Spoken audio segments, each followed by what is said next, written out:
Hello, welcome to TTV News. Ladies and gentlemen, in the morning of October 26, Chairman of the Provincial People's Committee Nguyễn Thanh Ngọc chairs the regular October 2023 meeting of the Provincial People's Committee to give opinions on a number of contents related to socio-economic field in the province, co-chaired by Vice Chairmen including Mr. Dương Văn Thắng and Mr. Trần Văn Chiến. Mr. Nguyễn Thanh Phong, Vice Chairman of the Provincial People's Council, also attended the meeting. At the meeting, leaders of the Department of Construction presented to the Provincial People's Committee a rough plan to implement the development orientation of urban drainage and industrial parks in the province until 2025, orientation to 2030, and the task approval statements of adjusting the general planning of Trảng Bàng urban area in the province until 2045 at a rate of 1 per 10,000. After discussion, delegates basically agree with the rough plan to implement the development orientation of urban drainage and industrial parks in the province until 2025 with a vision to 2030. Thus, up to now, from many comments, the delegates have basically agreed with the Department of Construction report. The Vice Chairman of the Provincial People's Committee also agreed with the need to establish planning tasks aiming for the goal that by 2025, Trảng Bàng Town basically meets the criteria of a Class 3 urban area and is recognized as a city under the province.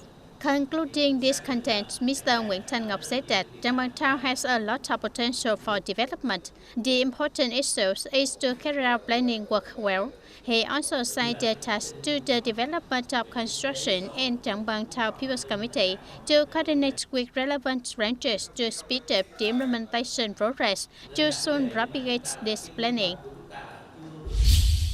At the regular meeting of the Provincial People's Committee in October, delegates agreed with the draft decision promulgating regulations on spending content and levels of the provincial natural disaster prevention control fund submitted by the Department of Agriculture and Rural Development. At the meeting, Deputy Director of the Department of Agriculture and Rural Development Lê Anh Tâm said that the draft decision has 11 articles with interesting content such as the allocation and recovery of fund revenues, fight natural disaster, content of expenses for management and operation of the fund spending authorities. The main resource for implementation is the revenue from the Natural Disaster Prevention Control Fund for the period of 2018-2022. With revenue of more than 54.6 billion Việt Nam đồng, the average annual revenue is nearly 11 billion Việt Nam đồng. Currently, this fund still has more than 24 billion Việt Nam đồng. Remaining and unused. Under the remaining fund source is relative. According to Vice Chairman of the Provincial People's Committee Trần Văn Chiến, the revenue for 2023 is low. If the revenue is not achieved, there will be enough resources to spend. Therefore, he proposed that the Department of Agriculture and Rural Development must have solutions to increase revenue and ensure revenue sources in accordance with regulations. Based on the consensus of the members, Chairman of the Provincial Committee Nguyễn Thanh Ngọc proposed that the Department of Agriculture and Rural Development need to quickly complete the draft decision for propagation and implementation. At the same time, it is necessary to supplement a more detailed report on the situation and resource of using this fund in recent times. He also requested that the agricultural sector propose specific solutions to ensure revenue for the fund, ensure completion of plans, and balance revenue and expenditure in performing tasks. In the planning for a trade and import-export infrastructure for the periods of 2021-2030 with a vision to 2050, TayNinhTV province plans to focus on developing border trade infrastructure to serve the goals of promoting socio-economic development of the locality and the southern key economic region by 2030. Accordingly, the province plans one wholesale market in Yumzhou district to serve the purchase and distribution of agricultural products associated with raw materials transported and exchanged with the Central Highlands, Bình Dương and Bình Phước provinces, one wholesale market in Goyou district to professionalize the distribution of consumer goods throughout the province and supply raw materials for production to industrial parks. The province also plans to upgrade, renovate, and build a new traditional market system, developing convenience stores and specialized stores according to market mechanisms, gradually standardizing stores towards professionalism to serve modern consumption. Along with that, the province also invests in building commercial centers and supermarkets of appropriate scale in dynamic areas and large urban areas, developing commercial goods warehouse and infrastructure to serve import and export activities associated with the development of border gate economic zones, inland ports, and planned logistics centers. Regarding the high-quality journalism support program at this conference, delegates have many opinions evaluating the results of 1 year of implementing the new phase of the high-quality support program, from which to draw lessons learned to continue to thoroughly grasp and effectively implement the program to support high-quality journalistic works in 2023 and 2024. Thanks to additional funding, many journalist associations which were facing financial difficulties now have more resources to invest in creating high-quality works. Many journalists believe that for press agencies with limiting operating budgets, this is a very important source of support, considered a lifesaver during difficult economic times. As for financially advantageous agencies, this is also a source of encouragement and support for journalists and members to be more creative. In the roadmap to develop industrial parks until 2030, Tây Ninh province plans a total industrial park area of 12,015 hectares. The planning area is guaranteed to comply with provisions of law on industrial parks and land use norms allocated by the country. According to the province orientation, it will arrange and develop industrial parks distributed mainly along the following axes: National Highway 22, 22B, Mộc-Bài Hồ Chí Minh Expressway, Hồ Chí Minh Road, DT7H2, 7H4 axis, 7H9 directions connecting to the economic center of the region, Hồ Chí Minh City, Bình Dương, and connecting Bình Dương, Tây Ninh, Long An, located in the economic driving force of the province in Trang Mương Thảo, Goyou, and Yumzhou districts. These are areas that are convenient for attracting labor and are especially convenient in terms of market connection, connecting with major airports and seaports in Ho Chi Minh City. Accordingly, the Provincial Bills Committee assigned the Department of Planning and Investment to coordinate with the Department of Finance to closely monitor the disbursement progress of projects under public investment plans, especially large projects. Key projects using OTA capital promptly report to the Chairman of the Provincial Bills Committee to consider and handle units and localities lacking a sense of responsibility with project management capacity or violations in the management and use of public investment capital. The Department of Planning and Investment also reviewed and reported to the Provincial Bills Committee for consideration and submissions to competent authorities to resolutely adjust the capital plans of projects and localities that have not guaranteed the disbursement rate to other provinces. Other projects and localities have fast capital disbursement progress, need additional capital, and have the ability to absorb capital without waiting for the investor request. In the morning of October 26, the TayNinhTV Department organized the Lucky Bill program for the third quarter of 2023, fighting the owners of the prize. In this third quarter prize draw, there are nearly 39,000 invoices eligible to participate. TayNinhTV Department conducted a spending to 5 lucky invoices, including one first prize worth 8 million Vietnam dong, 3 second prize each worth 3 million Vietnam dong, 5 third prize each worth 2 million Vietnam dong, and 3 consolation prize each worth 1 million Vietnam dong. According to the result of the drawing, the first prize of this drawing belongs to an invoice provided by Hồng Hưng Import-Export Company Limited. The Lucky Invoice program is organized to encourage consumers to get invoiced when buying goods and services, creating civilized consumption habits. The Lucky Invoice program is applied to all electronic invoices with tax authority codes, buyers who are individuals or business households with full identification information. Each invoice is eligible for one reward. On October 26, the Department of Agriculture and Rural Development chaired and coordinated with relevant sectors to organize the release of breeding fish into Yêu Tiếng Lake, with the purpose of increasing the type and quantity of fish, restoring the depleted fish varieties in Yêu Tiếng Lake, and also improving the regional environment. From 2005 to present, the agricultural sector has released more than 10 million fish into Yêu Tiếng Lake. In addition to the purpose of restoring and improving aquatic resources, it also contributes to solving social security problems for more than 1,000 workers living around the lake.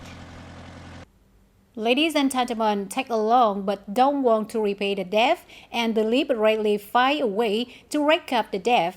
This seemingly Joe's story is actually true. However, these people did not think about the consequences they won't cause not only for themselves but also financial companies and the economy. When borrowing a loan, whether large or small, the borrower's information is stored at the National Credit Information Center.